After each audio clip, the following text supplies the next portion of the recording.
그러다가 이제 가슴이 폭발한 게서 그 돈만 보면 서름이 폭발하는 거예요. 그러다가 그 돈을 내가 어떻게 써?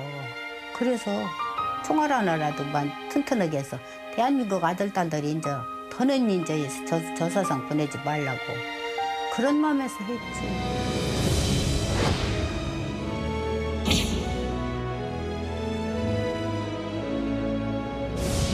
진수석지대 한 번 또 보고 오늘도 부활한 천안을 봤을 때 그 감동은 이루 말할 수가 없이 가슴이 벅차오릅니다.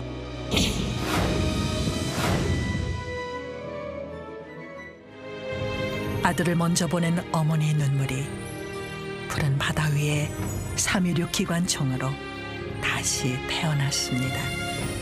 이 기관총은 46 용사의 염원으로 호국의 천병이 되어 대한민국을 지켜낼 것입니다.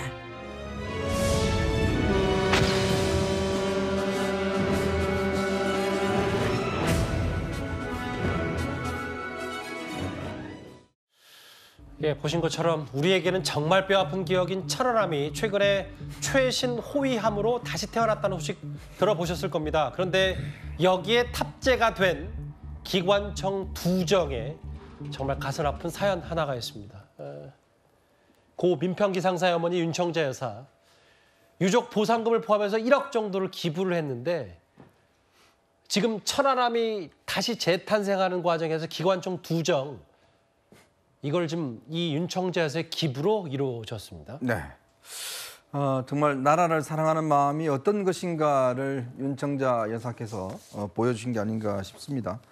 지금 1억 원을 하고 그다음에 이제 모금으로 모여진 돈 이거를 이제 도저히 쓸 수가 없다라고 해서 이제 기부를 하셨죠. 그래서 이제 우리 군에서는 이 윤청자 여사의 뜻을 받아들여서 원래 처음에는 뭐 여러 가지 이제 하려고 그러다가 이거는 이제 그 K6 이 기관총을 하는 게 낫겠다 해서 18정을 구입을 해서 설치를 했는데 이번에 취역한 천안함의 2정이 이제 설치가 됐습니다.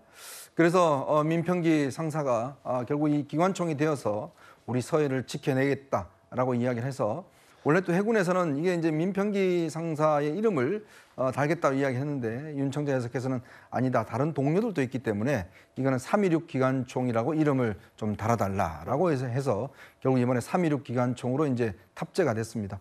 아마 천안함 영혼들이, 우리 순국 영혼들이 이 기관총을 통해서 나라를 다시 지키지 않을까 그런 생각이 듭니다. 그 사연도 좀 뜻깊네요. 말씀하셨던 원래 군 당국에서는 저 기부하셨고 아들을 좀 더 기억하는 마음에서 민평기 기관총이라고 좀 이름을 지으려고 했는데 사륙용사 46명의 그 안타까운 목숨들 다 기억한다 하면서 3.16 기관총 3월 26일 저렇게 저 기관총 2정입니다. 저거를 지금 다시 태어난 천안함에 이제 탑재가 됐습니다. 여러 사연들 들으니까 다시 한번 또 가슴이 먹먹합니다.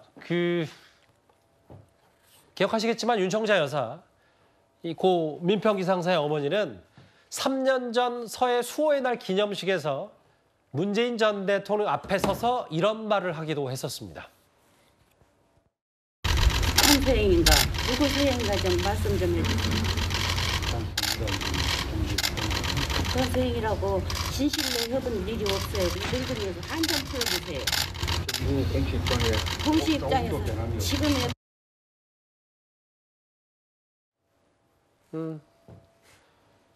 그 소리가 뭐 작든 크든 어쨌든 문 전 대통령도 북한 소행이라는 게 정부의 입장이다. 공식 입장 변함이 없다. 이렇게 얘기를 하긴 했습니다. 근데 이 당시에 이 3년 전에 문 대통령 앞에 서서 얘기한 이유는 저 자체에 대해서 똑바로 얘기하려는 취지도 있지만 아들의 목숨, 안타깝게 세상을 등진 아들 얘기를 하는데 정부가 좀 더 제대로 목소리를 내주는 것과 동시에 일부에서 계속 천안함 관련해서 가짜뉴스가 퍼지기 때문에 그것 때문에 너무 유족들이 괴로웠다. 사실 그 취지 때문에 문 전 대통령 앞에 섰다 이렇게 좀 얘기를 하더라고요. 뭐 그렇게 이해할 수밖에 없죠. 그러니까 문재인 정부도 명확해요. 북한의 소행이라는 것은 저는 변함이 없다고 생각합니다. 일부에서 그렇게 주장하는 분들이 있을 수 있는데요. 저도 이제 해군 출신이고 제 후배들이잖아요, 다. 저는 저분들이 저렇게 정말 나라를 지키다가 북한의 소행으로 저렇게 목숨을 잃고 또 일부는 다치고 이랬지 않습니까? 그 부분에 대해서 우리는 정말 명확하게 상기한다고 생각합니다. 해군이 서해를 수호하기 위해서 얼마나 노력을 많이 했습니까? 그리고 그 사람들이 목숨을 바치면서까지 그렇게 국가를 수호하려고 노력했던 사람들의 명예를 실추하는 일은 절대로 있어서는 안 된다. 지금도 서해 앞바다에서 집에도 못 가고 배 타고서 계속 서해를 수호하고 동해를 수호하는 해군 장병들 있지 않습니까?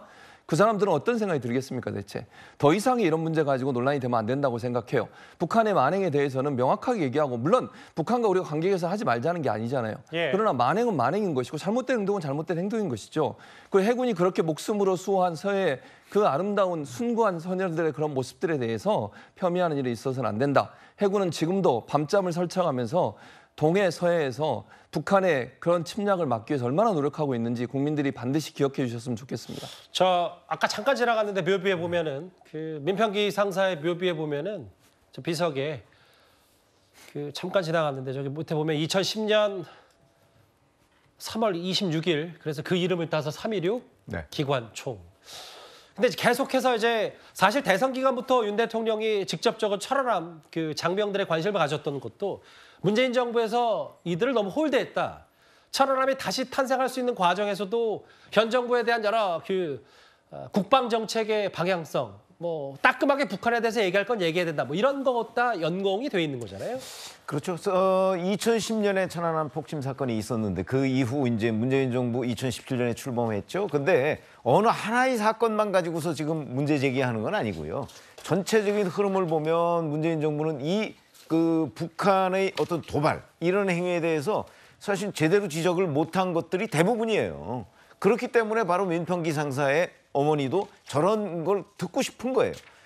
문재인 정부도 이런 부분에 대해서 우리도 신경을 많이 쓰고 있다는 얘기를 지금 듣고 싶은데 문재인 그 전 대통령은 당시에 그 부분에 관해서 똑부러지게 얘기를 안 하는 거예요. 뭐 이런 북한 소행이라는 정부 입장의 변화가 없습니다. 뭐 마치 무슨 외교적으로 뭘 그 발언을 하듯이 자꾸 애둘러서 표현을 하고 그다음에 저 추모식에도 뭐 2번밖에 참석을 안 하고 뭐 이런 것들이 겹치다 보니까 그런 의심을 계속해서 받는 거죠. 근데 그 의심을 문재인 전 대통령은 재임 기간에 확실하게 풀어주지 않았던 것으로 우리가 기억을 하거든요. 알겠습니다. 저는 그런 거의 일환이라고 봅니다.